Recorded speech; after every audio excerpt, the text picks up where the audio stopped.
هكذا المتحركين أن تنمي قلوبكم بسرعة نحو المحطة الهشاشة. ألم انظروا إلى هؤلاء وآمنوا بلوغ سبيل بعملة نادرة في ذلك الوقت. أفريوس محمد، المنسق الوطني لضحايا نظامين ما قبل 2012 الفقيه بن صالح. أشكر المنبر الإعلامي محرر على لقائه بنا كضحايا النظامين ما قبل 2012. فأنتم ترون جميعا بأننا منذ 2019 ونحن نحتج على الإقصاء الممنهج من طرف وزارة التربية الوطنية وكذلك من طرف النقابة الأكثر تمثيلية التي وقعت آنذاك الحوار الاجتماعي بتاريخ 25/4/2019 وقامت بحل مبتور لملفنا المطلبي.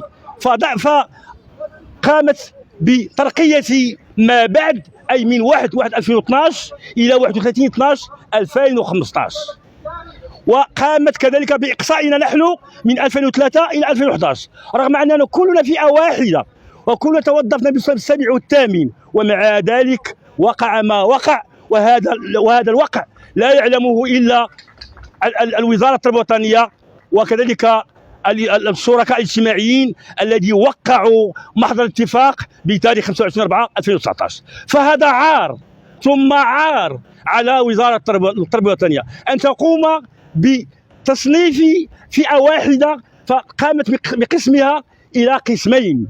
لا يعقل بأن من تم ترقيتهم توظفوا بالسن السابع والثامن ومع ذلك نحن كذلك توظفنا بالسن السابع والثامن وقاموا بإقصائنا زورا.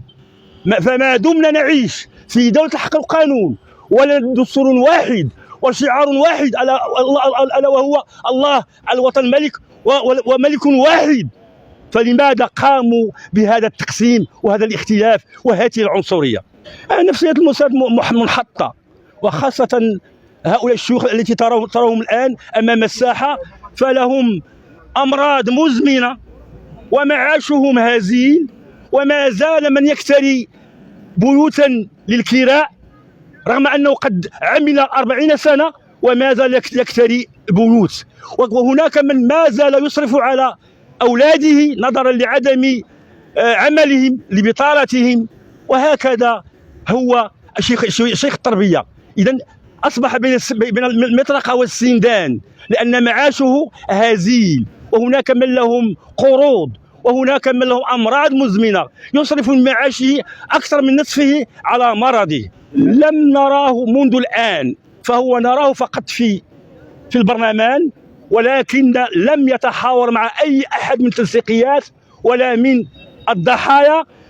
فواجب عليه أن يستدعي التنسيقيات للتحاور معها لأنه وزير مكلف بوزارة التعليم، فيجب عليه أن يتتبع الأحداث ماذا يقع أمام وزارته. ما دام وزيرا فيجب عليه أن يبحث ويسأل عن المشاكل التي هي السبب في عدة احتجاجات أمام الوزارة. يجب عليه أن يحل الملفات العالقة لأنه وزير وسياسي، فلا بد أن يرضخ إلى هذه الفئة لكي يحل ملفها المطلبي الذي نحن منذ 2019 إلى يومنا هذا ونحن ننتظر الإنصاف، ومع ذلك ما لا نسمع إلى التسويف والتماطل إلى حد الساعة. رئيس الحكومة شو كيقول في هذا الأمر بخصوص الملف ديالكم؟ بخصوص ملف ديال ضحايا النظامين فقد قال في أحد لقاءاته بقبة البرلمان بأن الحكومة السابقة أي حكومة سعد الدين العثماني قد تركت له إرث ألا وهو ملف ضحايا النظامين، ولكن مع ذلك لم يقم بأي شيء تجاه هذا الملف إلى حد الساعة، رغم أننا قمنا بزيارة إلى البرلمان وخاصة إلى مركز أو إلى مركز الأحرار. فقمنا بزيارة أحد النواب الذي تابع للأحرار وهو رئيس الفريق ديال الأحرار وهو السي شوكي. قمنا بزيارته ومع ذلك ما زال كلامنا لحد الساعة لم نرى أي شيء منه رغم لقاؤنا بها، وقد وعدنا بأن سينظر إلى الملف، وما زال الملف عالقا إلى يومنا هذا.